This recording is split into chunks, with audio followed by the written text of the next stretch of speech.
Good afternoon, all. It is our pleasure to invite all of you, and Nilesh sir also will be joining in few minutes. And before he joins, I just want to have a small poll to understand what's the mood of the all investor in terms of India economy perspective. Sanjay, can you run the poll? Yeah. The question is, will India attain the aim of US 5 trillion by 2027? I think before session itself, we are getting it where India is heading through poll. I think that's what is showing that how as an investor having trust on the India economy. Okay, we'll just wait for a minute and see the final result.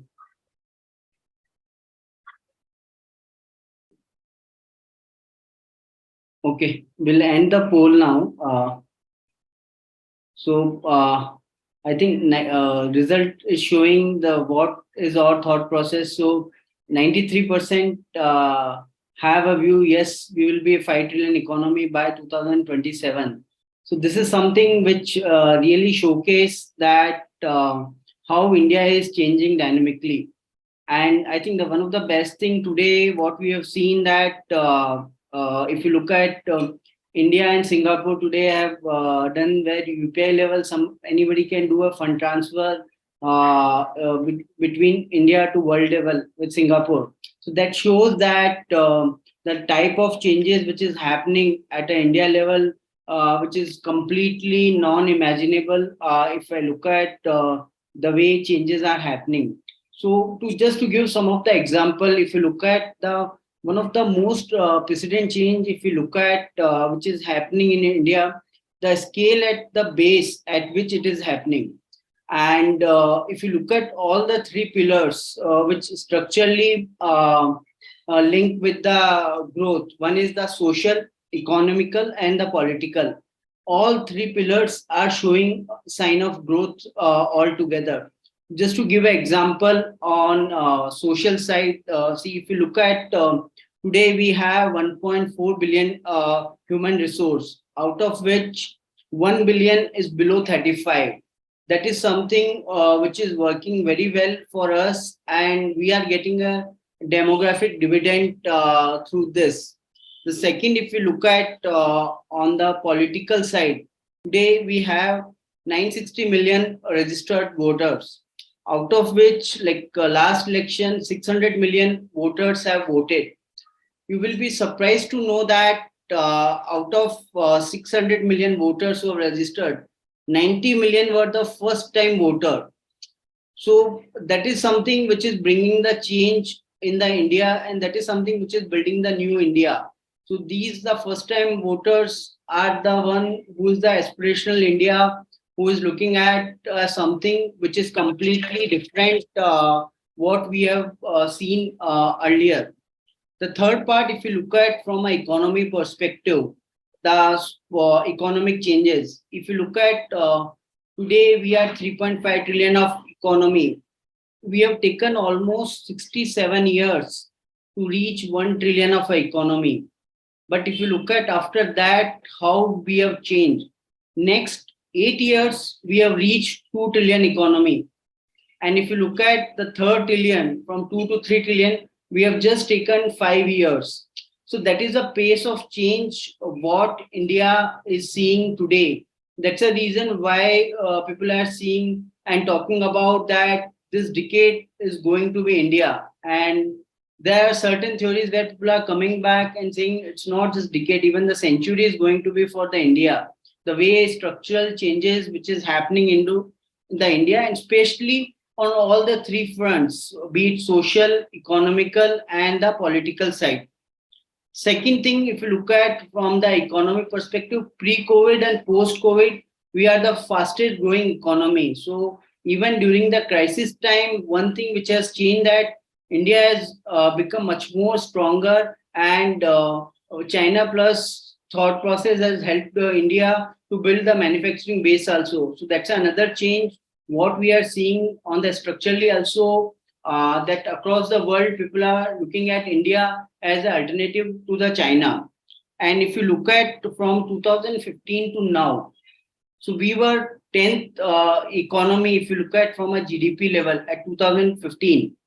From 10th economy, we have reached now to the fifth largest economy at a GDP level in just last 7 years. So that is a very rapid change if you look at in terms of how our economy has grown.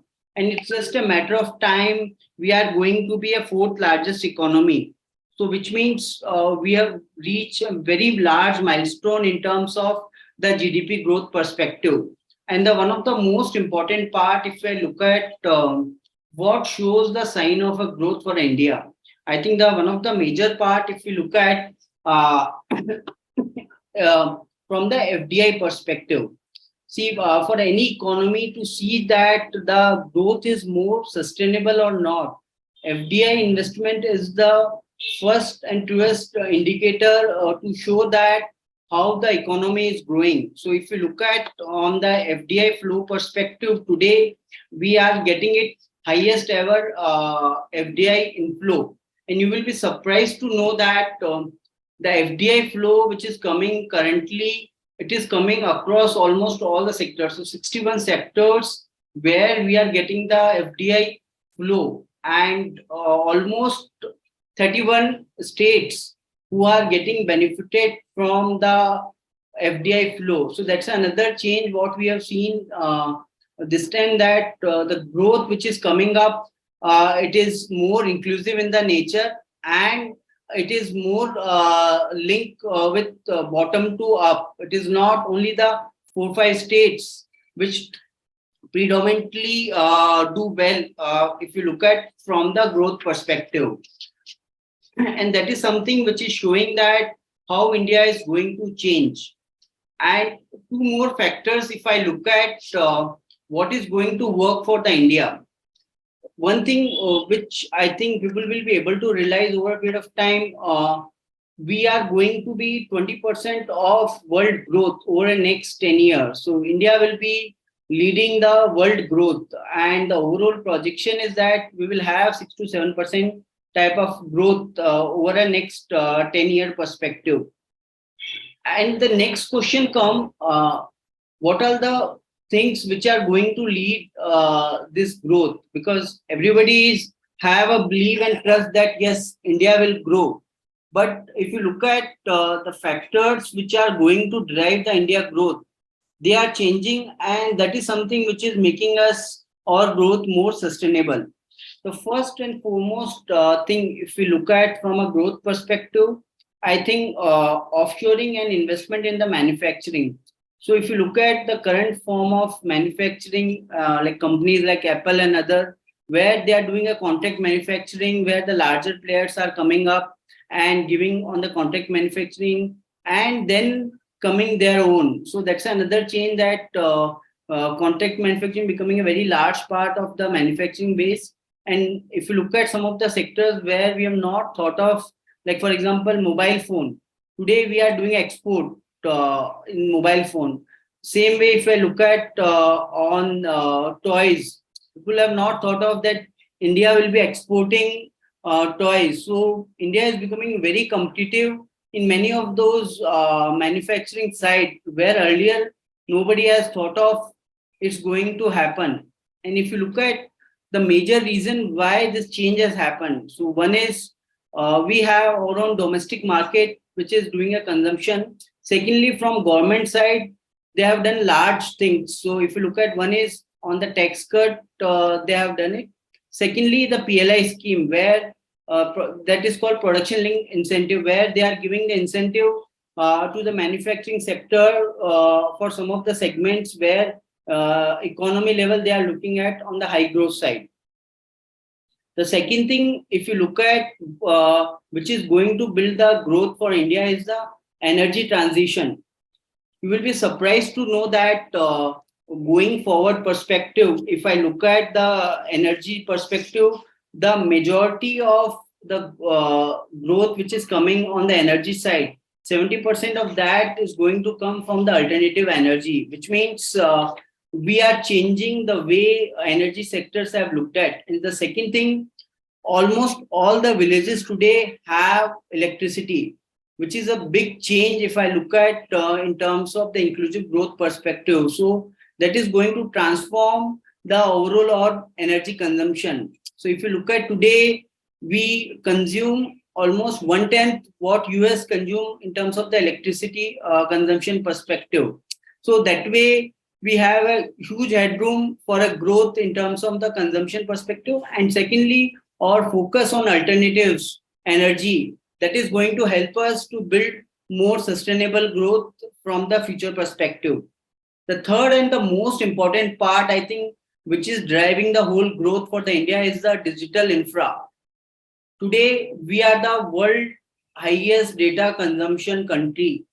Today, the data what we consume is higher than what India, US, and China combined together consume. That shows that how India has changed over a period of a time from where we were at 122 number. If I look at 2015-16, today we are at number one in terms of data consumption perspective. The second change, if we look at 41% of world real-time transactions, thanks to the UPI technology, the way India has used Aadhaar with using the technology or linking up with the UPI, 41% of world real-time transaction are happening in India. Secondly, if you look at last 1 year itself, we have done almost 48 billion transaction. And you will surprised to know last 1 month itself, we have done almost 9 billion transactions.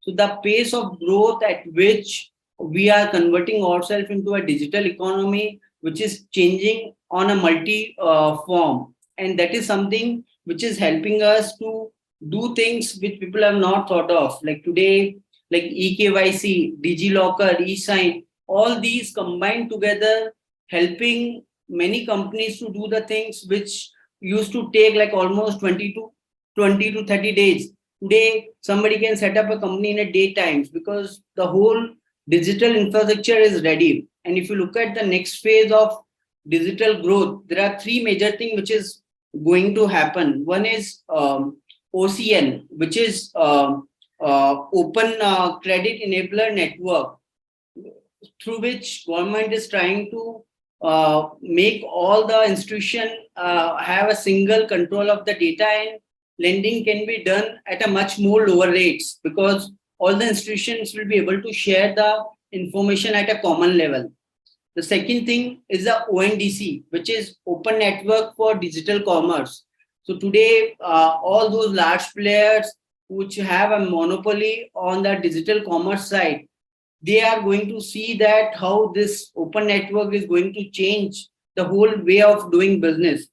The third thing which is going to happen, the digital health ID, wherein government is trying to build a whole health infrastructure through which most of the ecosystem level companies like health insurance companies and the other players, they can design the products based on the health data of individual.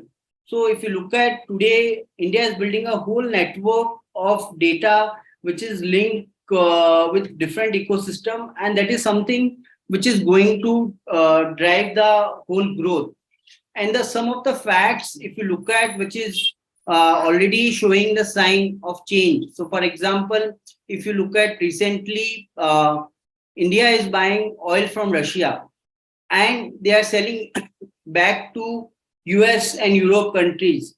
And that is something which is showing the sign of power what India have as an economy level and how they are able to use their overall economics to build things at a next level. Secondly, I think one of the major factors which is changing is the way villages from or 1/10 of our population which is moving from village to urban areas. So if you look at every minute, there are 30 people who move from village to city. That itself will going to build a huge infrastructure base across different cities to develop the new level of a growth.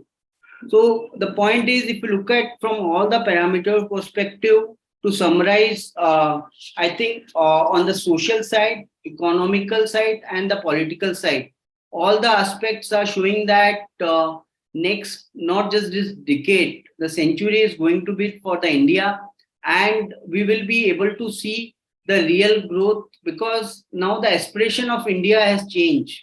So now people are able to look at the way things are, their wants. And the best example, the unicorns. If you look at the number of unicorns, which earlier time, so in 2021, we used to have almost like in 29 days one unicorn. So it almost 1 month we used to have one unicorn. 2022 we had in 9 days one unicorn. Today, if we talk about every day, India is coming up with one unicorn. And if you look at the number of unicorn at a world level, India have a highest. That shows that the power of economy and how things are changing, and how a startup India or digital India, all those efforts of government plus as an individual level, how all working together, which is building a new wave of a growth. And that is something which we can see same way in our equity market also over a period of time. That if you look at from a next 10-year perspective, everybody have a view that India will going to be the best economy in terms of which can give the best returns, if I look at from a next 10-year perspective, because the real growth of economy which will end of the day will show in the equity market also over a period of a time. I think that's all from my side on the overall economy perspective. I'll just see if Nilesh sir has joined now. So I would like to just give, I think he don't need any sort of an introduction, as he's well known at a industry level, and he's the one who made the whole change, how people see the investments. Like he always talk in the common language where people can understand. And just to give an intro, I think Nilesh sir lead the team to Best Fund House of the Year award for all mutual fund where he worked, be it Kotak, ICICI, Franklin Templeton. Nilesh sir is a part of member of Economic Advisory Council of the Prime Minister. He is a member of Board of Association of Mutual Fund, and he's also president of Chamber of Commerce and other parts. So we would like to invite sir, and sir, we would wants to have your view that how India is going to grow in next one decade, and how as an investor should plan overall investing thing. Then maybe we can have some questions. So we would like to hear from you before we go to the Q&A section. Sure, Sunil. A very good evening to all of you. If we look at India's story, it will be fair to summarize that right now we are oasis in the global desert.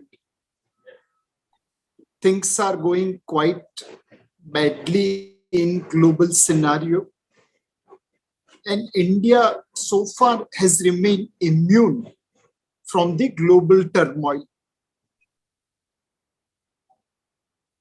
If we look at global scenario, IMF believes 1/3 of the world will go into recession. India won't be part of that 1/3. In US, 1 in 6 family is behind in payment of utility bill.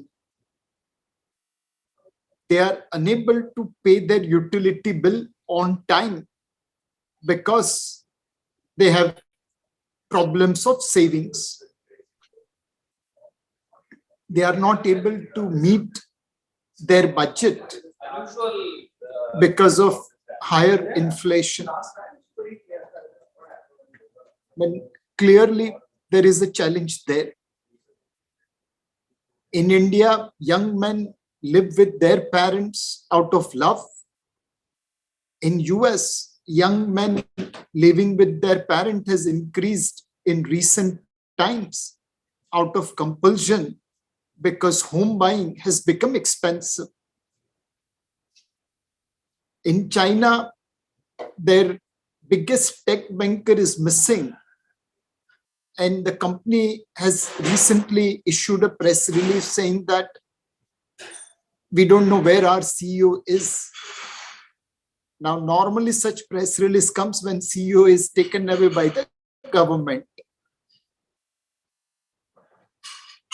In UK, expired food label are not removed from the food products, but those food products are actually given to people who, doesn't have money. So we are in a world which is in a very, very tricky situation, precarious situation.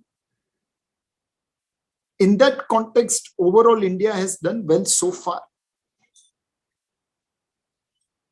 Did you know that 6 out of top 10 fastest growing cities of the world were in India last year? That's CY22. Bombay, Delhi, Kolkata, Chennai, Bangalore, and Hyderabad. They were 6 out of top 10 fastest growing cities of the world. Now, we do know that there are many cities in India where what they actually do is not necessarily disclosed in the numbers. It wouldn't surprise me if in real we're in India. The state of Maharashtra, where I belong, today their GDP is same as whole of India's GDP in 2005. In 16 years, Maharashtra has reached where yesterday India was. In 2001, UP and Uttarakhand were combined. Today, UP and Uttarakhand combined is equivalent to 2001 of India. Tamil Nadu, Karnataka, Gujarat are equivalent to 2000 of India.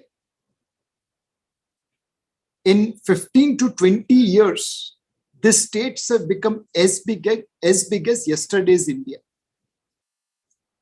If we continue to work as hard, over the next 15, 20 years, can these 5 states become as big as today's India? Somewhere in 2038 or 2045, can Karnataka be a $3 trillion GDP state?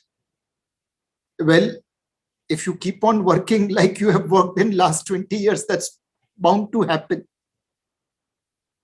Now, if 5 states of India over the next 15, 20 years become as big as today's India, you can imagine what our size will be, what our growth opportunity is.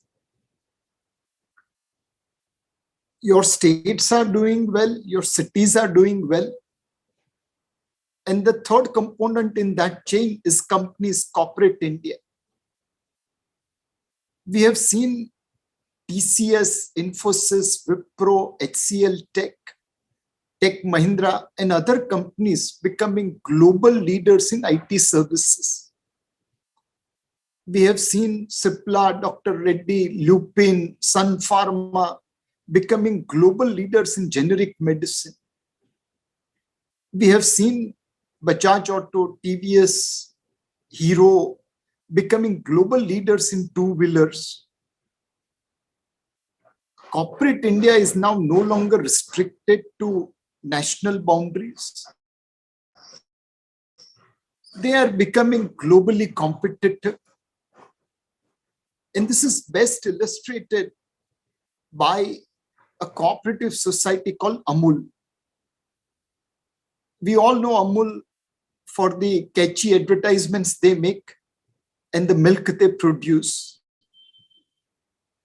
But very few people know that Amul is India's largest FMCG company with 61,000 crore turnover. It has more turnover than Hindustan Unilever, which has global brands, which has best of the talent. In this year's annual report, Amul is targeting that they will become world's largest FMCG company by 2047, which in today's terms will mean 18 lakh crore. Now one can say this looks too ambitious, but please remember, in 1970, India was producing 16% of Europe's milk production. Thanks to Amul, today we are producing 150% of Europe's milk production. We could grow from 16% of Europe to 150%.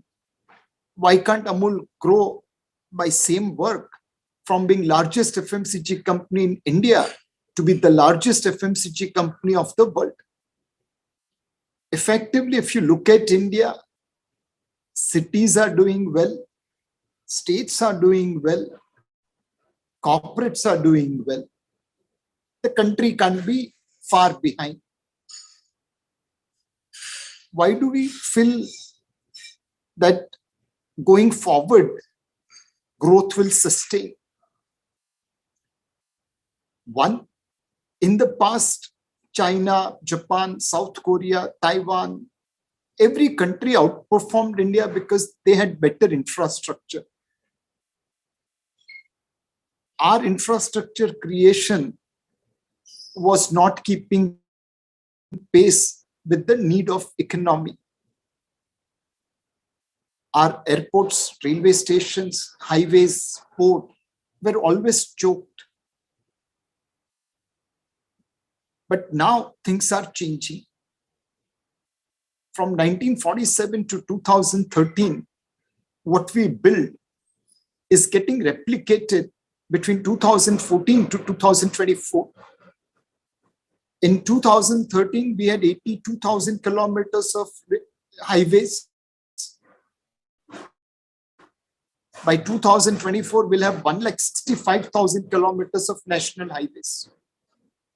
In fact, I heard Mr. Gadkari speaking, target of 2 lakh kilometers of national highway by 2025. That means 2024 number could be higher than what we are estimating. We had 70 airports by 2013. Today we have 140 airports. We had 21,000 kilometers of railway track electrified in 2013. Today we are at about 52,000 kilometers.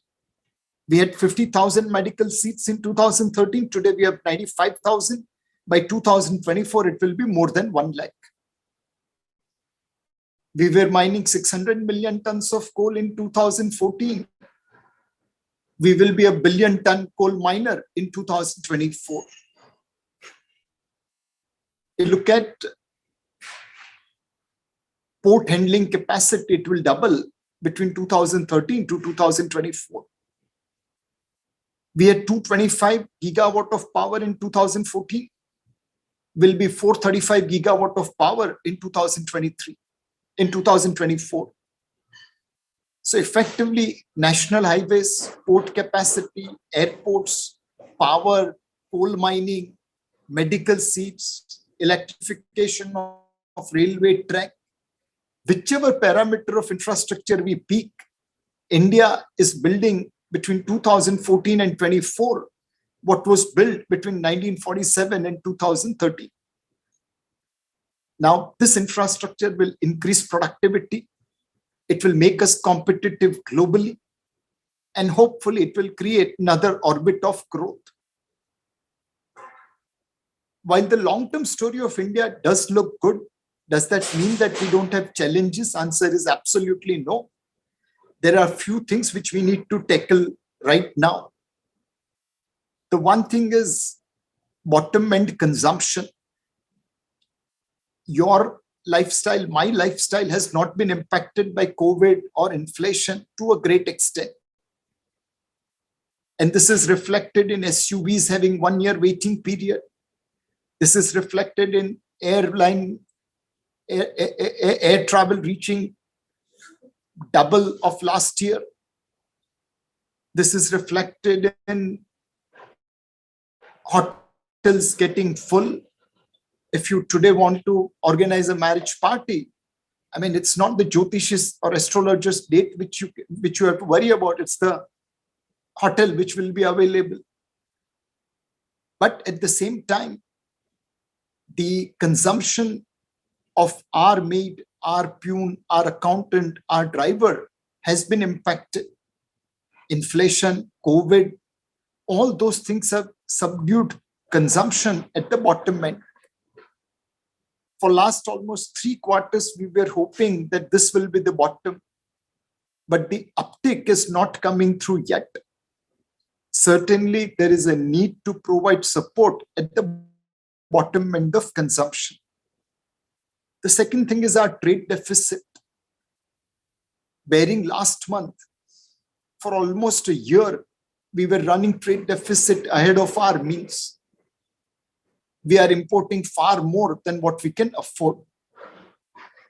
Last month was the first month in more than a year where imports came down and trade deficit came within reasonable range. We can't keep on spending money for importing things. The most important thing for economy will be the reform mindset of the government. Everyone knows that government has no business to be in business. Whenever they have run commercial business, it's by and large incurring losses. MTNL at one point of time had bigger market cap than Reliance Industries Limited. Today, it is seeking more than 1 lakh crore bailout. Air India was one of the finest airline in the world.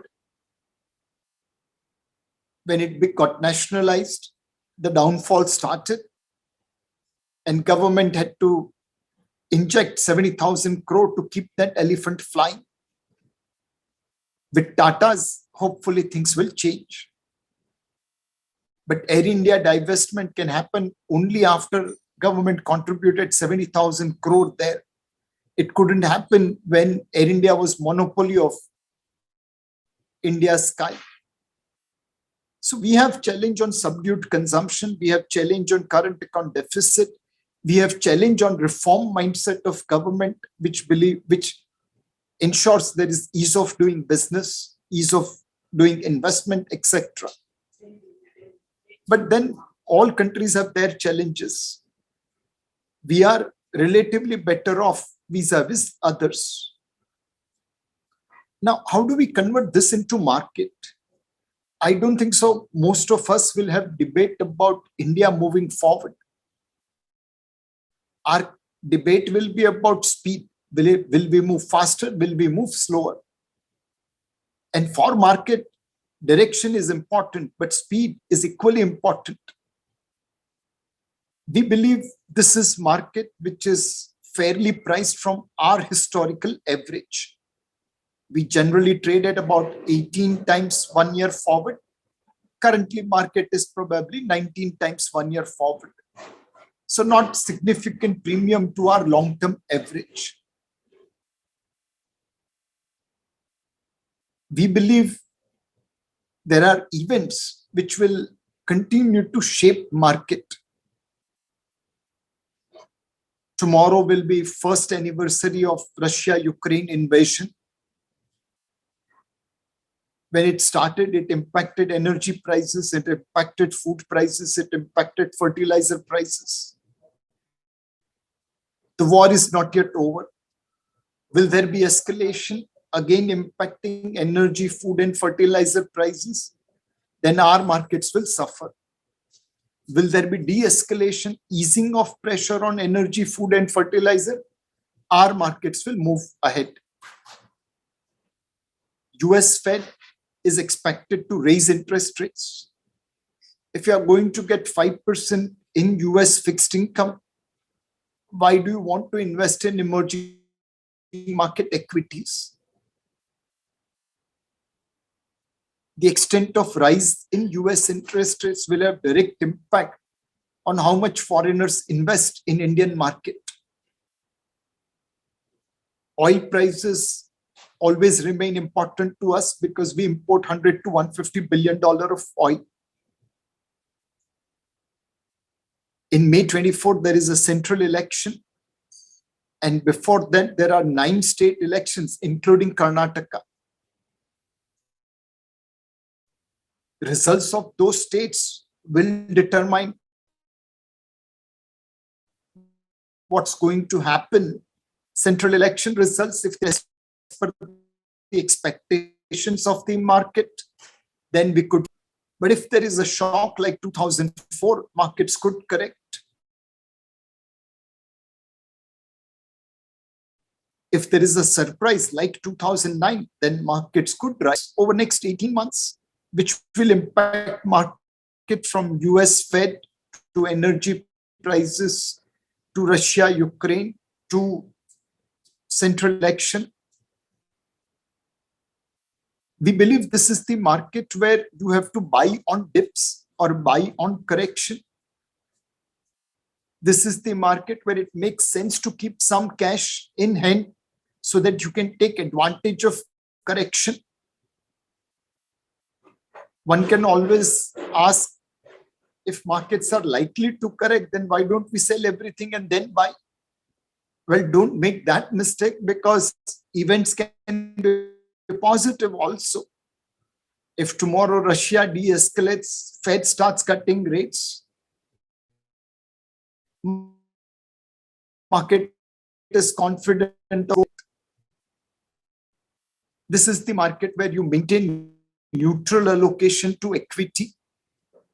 This is the market where you keep some cash to take advantage of correction. This is the market where longer term investment is necessary. From a sector point of view, in this budget, infrastructure allocation has gone up to 10 lakh crore. And more importantly, because of general election, there will be focus on speedier execution. I'm sure you might be seeing in Karnataka, Bangalore, faster execution, higher allocation, faster execution, infrastructure, consumer set bottom end. And as I mentioned before, there is subdued consumption there. Money in the pockets of consumers. Put together, consumer stock should do well.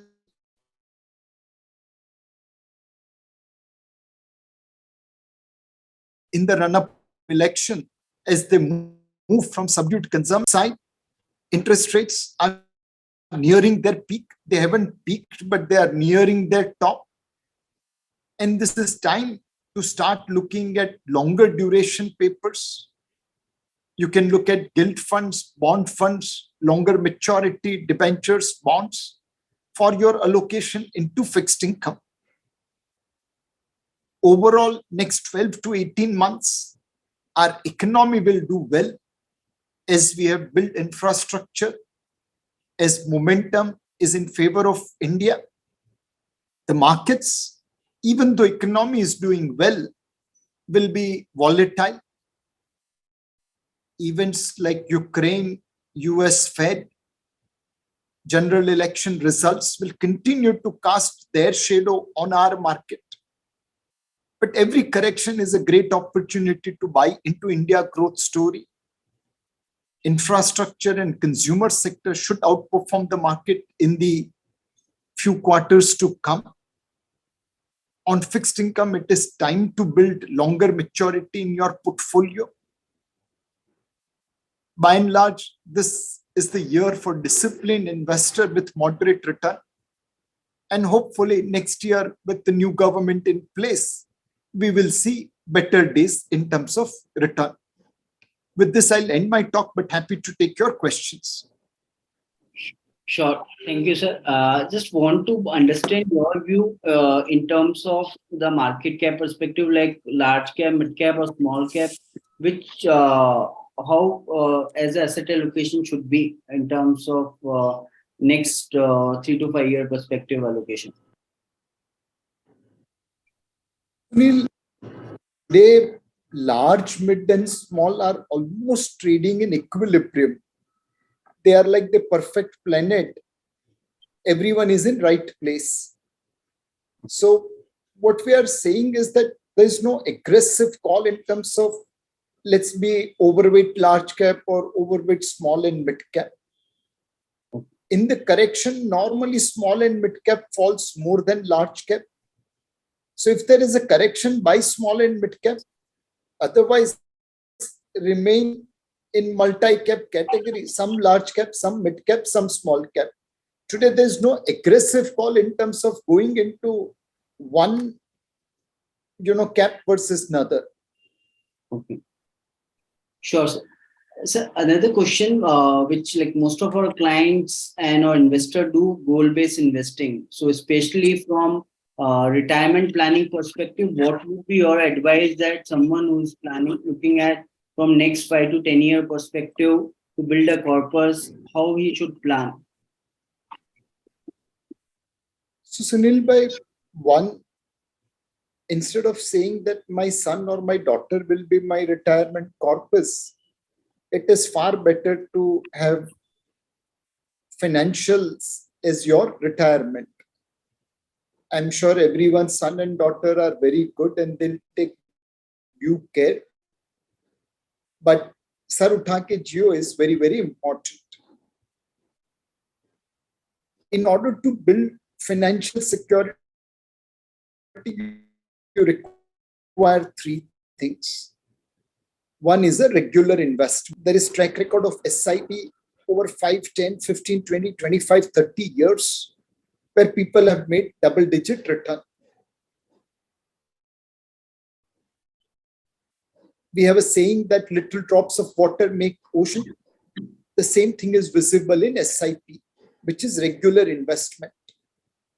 The second thing is long-term investment. When I started my career, India was $300 billion market GDP and $300 billion market cap country. And I'm rounding off the numbers. In about 3 decades, we have grown 10x. $3 trillion economy, $3 trillion market cap in 2021. Over next 8-10 years, it will double from here. $6 trillion market cap and 6. Now, whether that happens in 7 years, 10 years, 12 years, that could be the debate. But one day will it happen? There can't be debate about that. Most of the guys are convinced it will happen. What we saw in last 30 years, we are going to see in next probably 10 years. Now, don't get me wrong. 3,000 over 300 is 10x growth. 6,000 over 3,000 is just 2x growth.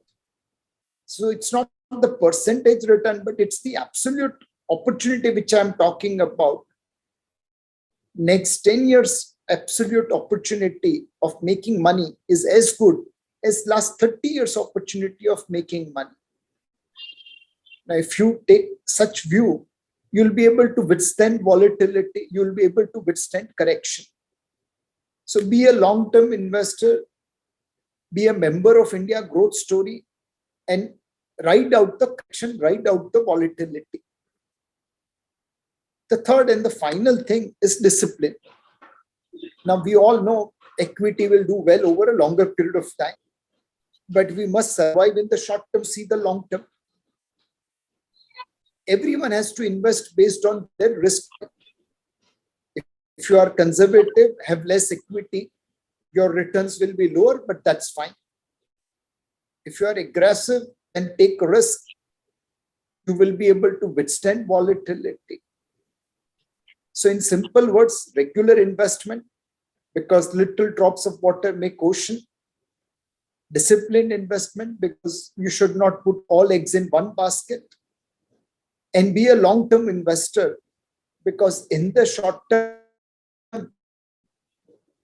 you don't get mango, from a mango tree. You have to wait for 12 years. So these are the 3 things needed for building your retirement corpus. Sure. Another questions which normally investor comes back, that whenever they have a lump sum funds, especially in a market scenario like current, where things are not very stable, but not very uncertain also. So how, as an investor, should look at their allocation if they're looking at from a 5 to 10 year perspective, the investment allocation? So good news and prices never together. When everything is good, prices will be high. When things are bad, prices are low. So one has to catch the falling. Now, allocation is first based on your risk profile.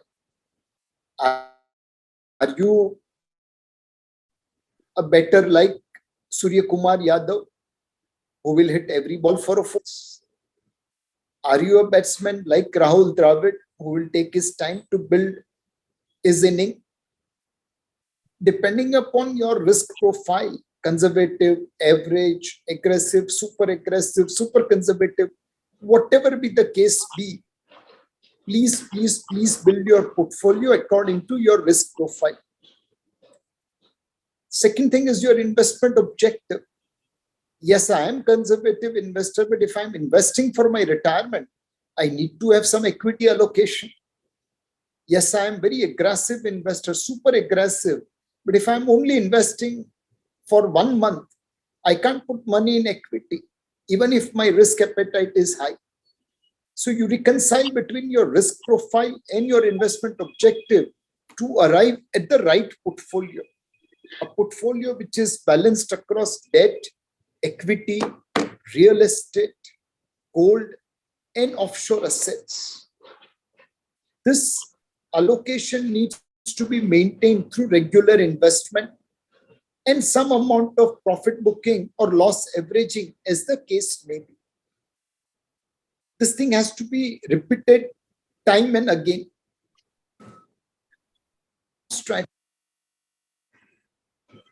Understanding yourself, setting realistic investment goals, building asset allocation, keeping in mind long-term investment, disciplined investment, and regular investment will create financial security for investors. Sure. Yeah, and one question just came out, like which are the sectors where we can see that will have a negative impact if you look at the way the inflation crisis or Russia-Ukraine thing, if it continue.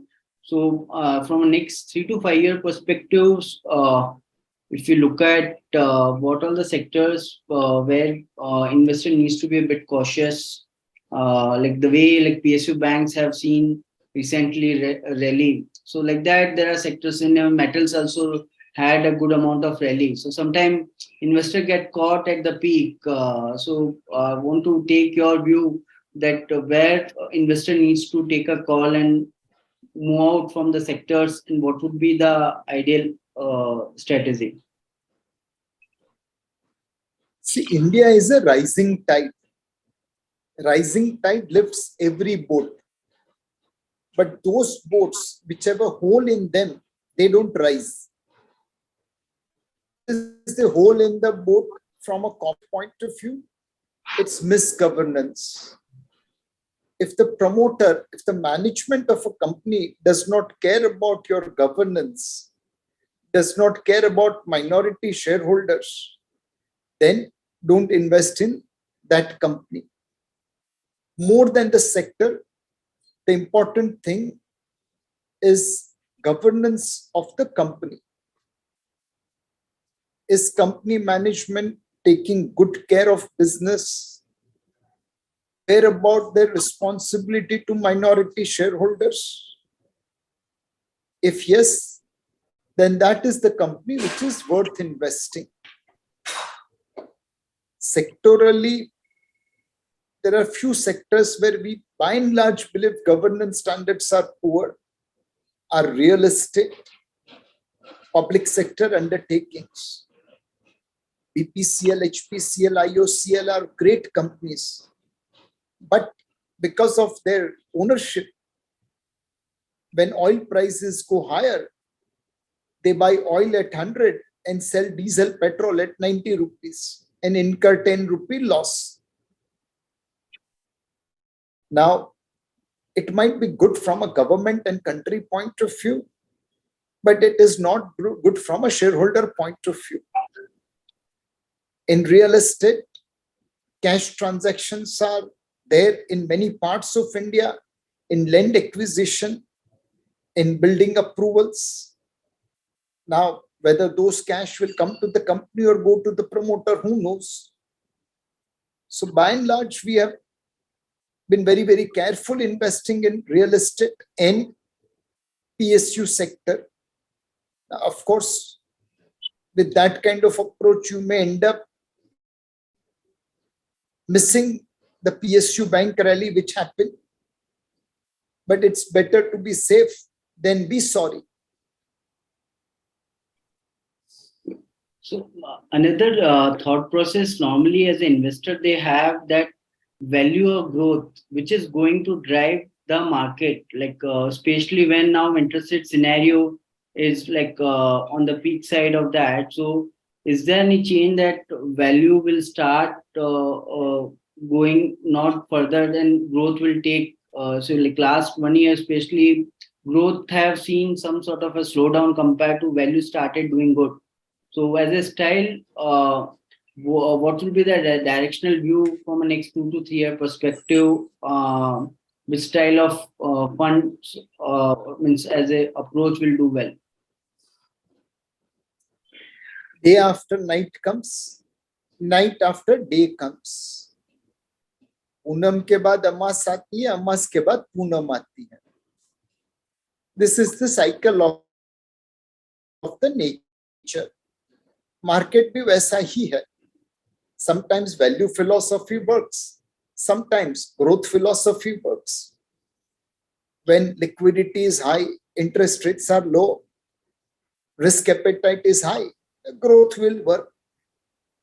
When interest rates are high, growth is low, risk appetite is bottom, then value will work. As an investor, do we have ability to be in value when value is running and move into growth when growth is running? Answer is no. If I'm coming from Mumbai to Bangalore, before me, many flights take off to Delhi, Kolkata, Ahmedabad. I have to sit in my plane and wait it out. After a few flights have left to various places, my flight will take off and it will land me in Bangalore.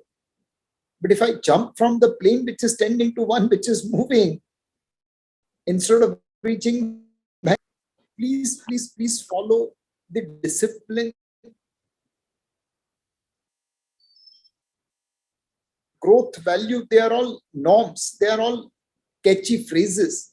Your objective is to follow disciplined asset allocation. Keep something in value. Both will come handy. And last question, which we would like to have it from a India market perspective. Two things. One is from a risk part, like if US come to the receiver, most of the investor have this question that okay, if US in recession, how the globally markets are going to be, because most of the times US market, globally markets are linked with the US economy.